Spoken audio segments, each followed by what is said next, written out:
Mattel certainly gave us a lot of surprises in the 2022 Disney Cars Diecast mainline. I mean, who could have thought Flipped Over of all cars was going to get re-released just as a single? Or Damage the King for that matter. He's pretty cool also.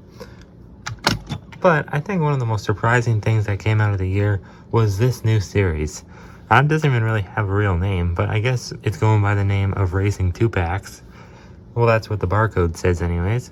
But yeah, of course, this new series of 2-packs includes 2 cars, of course, 2 signs, 2 cones, and 2 flags. So it's a pretty cool series. But anyways, welcome on back to the Cars Garage, everyone.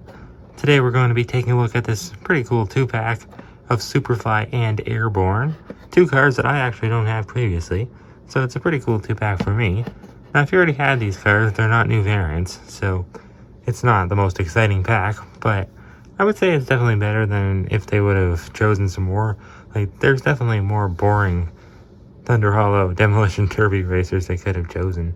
So this is not a bad choice at all. I like Superfly and Airborne, and neither of them were released in 2022, or 2021 for that matter. Although both of them were released as Thailand variants in 2020 in the main line as singles, and then also the first time they were released was actually in 2017 for the debut of Cars 3 in those little tiny rubber tire Walmart, not really 2-packs, but it had like the packaging of a 2-pack, but it had basically just a little sign accessory or tire accessory, something like that. It's a pretty cool series to release some more Thunder Hollow cars when they were first coming out. And of course they all had rubber tires, so they were Chinese-made variants. So yeah, these guys have had some variants over the years, but these ones aren't actually different at all. They're the same as the ones released in 2020. Anyways, it's a nice style of packaging. I like how they designed it, like where they put the cones and the flags, and the signs look really good there. Pretty cool that we actually have a real name tag, because on the 2022 mainline, you don't really get name tags anymore, because of course the plastic is only used to like wrap around the car, so it's very minimal. But on this series, of course, I guess they kind of had to because of all the accessories. I mean, that's a lot of plastic in there, so I don't know exactly what their thinking was for this, but still, nonetheless, it is cool looking. Now, the series, unfortunately, isn't selling very well. A lot of people don't really like it all that much because it doesn't contain any new cars. But since the first initial wave of 4 2-packs, there has been 4 new ones. 2 of them are Cars on the Road, and then 2 of them are from Cars 1. Still, we have no Cars 2 Racing 2-packs, which is interesting. But yeah, all these 2-packs do contain racers, so you're not going to get Radiator Springs Townies in this 2-pack, for instance. But cool that they still showed the artwork up there. Very small for Superfly and Airborne. And you still have the Red Riders design with the red racing stadium. Ginormous warning sticker, though, so that's kind of unfortunate. Doesn't look all that nice. Cars logo on the top. And on the back, you can see all the other ones that they are releasing. It says 8 pieces included, that is correct.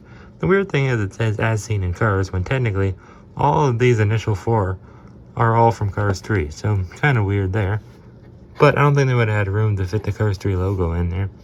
On the back, Rusty's McQueen and Jackson Storm, Cal Weathers and Bobby Swift, and Ryan Inside Laney and Herb Kerbler. But yeah, once again, none of those ones are new variants either. I do have them right here, so I might as well show them for a second.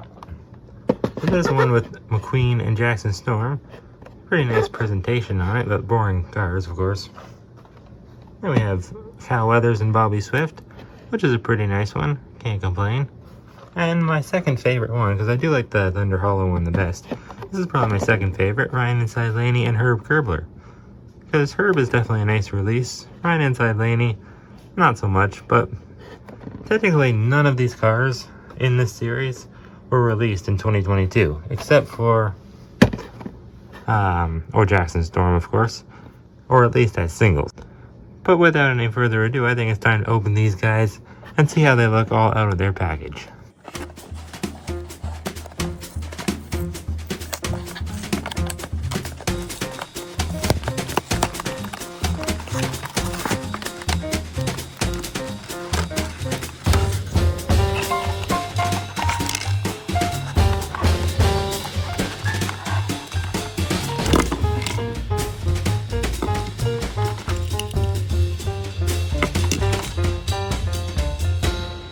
once they're all out of the package, it actually looks like quite a lot of stuff here.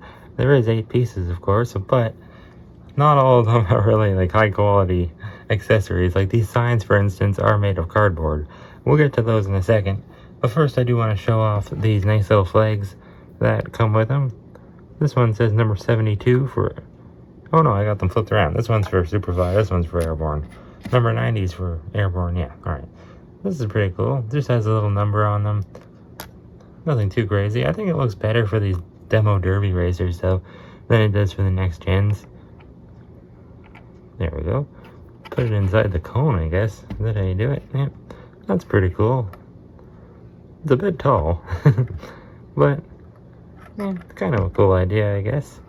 These are different cones from the ones that we usually get. They're different from the ones in the Radiator Springs 4-pack from the Welcome to Radiator Springs series. Pretty much the same, though. I think they're a bit darker. And, of course, they have the holes in the top. So, not a horrible idea. Put them back there. Not much to talk about with these little flags and cones. But I think the signs are pretty cool. Unfortunately, they're not as high quality as I thought they would be. They're only cardboard, I believe. Alright, so let's start off here with Superfly. I would say one of the most unique demolition derby cars we've ever gotten. Pretty darn cool. I mean, look at those exhausts coming out of his engine. He's got no hood. He has a wooden spoiler. Reminds me of the... What's that called? Import Mater or something like that from Tokyo Mater. When he's trying to be an import. Get wrecked on the back. Funny little slogan, I guess. He's not really sponsoring anything, though, which is weird. It just says the original Superfly, which is his nickname, of course. Number 72 on the sides and on the spoiler. It even says Superfly on the wooden spoiler there. Actually, it looks like real wood. That's pretty cool. I would have thought Mattel would have just made it like a... Well, I guess like they put the wood paneling like on some parts, not others. Not on the inside of the spoiler. Well, that's understandable. Looks cool still. Looks like he's got like bars over his window, I guess. And over his top. I don't know what those are for. I guess so he doesn't crash up too bad. Even got bars on the back window. That is pretty cool. I never realized how cool Superfly was. Not a very nice expression though, I must say. I wish he looked a bit more... I don't know. A bit more crazy, I think, would be cool to see. This expression reminds me a lot of Jambalaya Chimichangas, I think. Who I'm looking at right now. I've got off camera here. We got green around the wheel wells. Pretty cool tires as well. Oh yeah, different tires in the front and back. Look at that. The back of the tires actually have treads. That's pretty cool. R16A, so I think that means made in the 16th week of 2022, I believe. I always forget to show the base, because I never really cared for the base, like to look at the base of a car, but I know some people do, so I may as well show it. Cool engine as well. It's like Mater how he has it exposed. It's got like a weird like brownish pink paint on his engine, which is strange. But yeah, it looks pretty cool. This is a nice release for sure. I'm glad he got a re-release because, you know, he hasn't gotten released as much as some of them have. Jambalaya, Chimichanga, Liability. Some of those, like those guys just get released way too much. Pretty much every single year. But anyways, here is Airborne. It's not as cool, but I think his color scheme is pretty cool. I think the exhaust and the spoiler just help Superfly a lot, make him look more unique. But this is a pretty cool paint job, I must say. Looks like someone just scribbled on it with a crayon. Thailand does a great job with these demo derby cars, though. Nothing on the back, which is strange. But yeah, once again, he's not sponsoring anything either, which is strange. Because usually most of them are sponsoring like small town businesses, like High Impact here. He's got Steve's Tool Barn. See? But now that I'm looking at them, I guess there's more that don't have sponsors than more that do. So that's kind of strange. I always thought all of them had sponsors, actually. You got the 90 on the side and the top. It's almost like he made it look like a Target symbol. These guys are crazy. No, I believe Airborne's actually a female, which I'm forgetting, because Mattel didn't make her expression look like it. But you can see on the packaging, she clearly is. You can see those, like the makeup eyelids there. You always know that signifies when a car is a female. You can't really tell with these demo derby cars though, because they just have like an amalgamation of different colors. It's not like she's like all pink or something like that.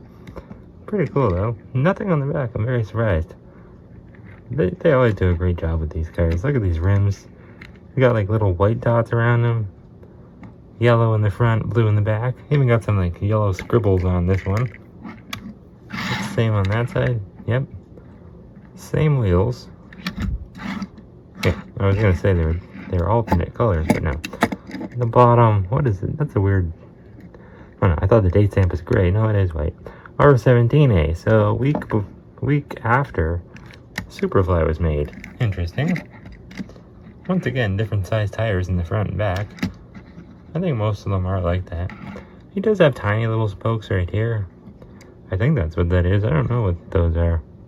I don't think they're mirrors. I believe they are spokes for the engine. The weird thing about Airborne is that she actually has a plastic eye plate, as you can tell. It kind of throws it off. It's weird. You almost can't even tell. But once you notice, it's like I don't know, it's a different color green. It looks kind of strange. I don't know why. Obviously, Superfly here doesn't have one. He's a unibody. Except for the spoiler, of course. And the engine. But yeah, none of them have like plastic window inserts either. And those are some pretty cool cars, I must say. I never knew how cool Airborne was. I always thought she was more on the basic side. But no, she is pretty cool. Superfly might just have to be one of my favorites, so like I said. But anyways, let's take a look at these cool little signs now. We got the Rusty's tool cart in the back holding them up. Yeah, a lot of people were complaining about the quality of the signs. But I mean, they have a purpose. The purpose isn't really like to be plastic. It doesn't really matter. Like, they still serve the same purpose whether they're cardboard or a hard plastic, is what I'm trying to say. So clearly, Mattel is just trying to cheap out a little bit. Are they actually stickers though? I don't think so. People said they're stickers. I don't think they are. But anyways, this one says Dipsticks Motor Oil since 1959. Yeah, they don't really like correlate to the car specifically. Like this one, you know, it really doesn't have much relevance to Superfly, but you know, it just represents the Thunder Hollow Demolition Derby in general. Now, they did use these logos before with that series I was talking about earlier, that 2017 Rubber Tires exclusive to Walmart series. They put these like, almost like as stickers on signs, and you crash through the signs. It's a pretty cool idea, but I never liked it because it always had like a weird crack going through the sign. It never looked very good. These look much better in my opinion. And this one says Wild Bill's Racing Cones. That's cool. One-stop cone shop. First cone free. I like this one a lot. That's cool. These are going to be great for the thumbnail taking and for the backgrounds of when we do other Demolition Derby cars on the channel. This is pretty cool. I do hope they do at least one more 2-pack with Thunder Hollow cars. Hopefully, so we can get some new signs. But yeah, they're just cardboard. Might even be actual paper stickers. I can't tell. I don't think so, though. As for the other ones in the series, I'm not sure if I'm going to open them. Like I said, I don't actually need the cars from them. I already have them unboxed. But I might open the Cal Weathers one with Bobby Swift, because that one's pretty damaged. I'm not sure. When I first saw them, I just had to get them. I thought they were really cool. I thought they would be really popular, and if anything, I thought this 2-pack with these guys would have been the most popular. But it's actually not. This is the one I found the most of in stores. Kind of strange there. I was pretty shocked about that. We'll put these signs back there. Those look pretty cool. Yeah, I definitely like this series. I think it's fun. And I hope that they do continue it. Despite, even though it's not really selling that great. I just think there's a lot of potential for it. They could obviously make some new cars out of it. There's no more Demolition Derby cars to release, but they could put some more interesting ones in here. Like, I don't know, Fair Game. He is getting released as a 2023 single, though, so that's pretty cool. Fair Game is always really rare. He's the Taxi Demolition Derby car. And there's quite a few other ones coming out next year. Hopefully, hopefully no more Jambalaya Chimichanga. I don't think I can see her on the pegs anymore. It would be nice to get some, like, Bill, for instance. It's a Pixar Ball Demo Derby guy. Or Siglert. I think Siglert's due for a new Thailand variant. I don't think he has one. I brought Miss Fritter and all the other ones. I never even showed them, but that's okay. If you guys want me to review the other ones in the series, I probably will. But, like I said, the cars in them aren't that crazy exciting. It would be nice to get those signs out, though, for the background and for thumbnail taking. So, yeah, I think it's a pretty cool series. Anyways, thank you guys for watching, and I'll see you next time on the Cars Garage.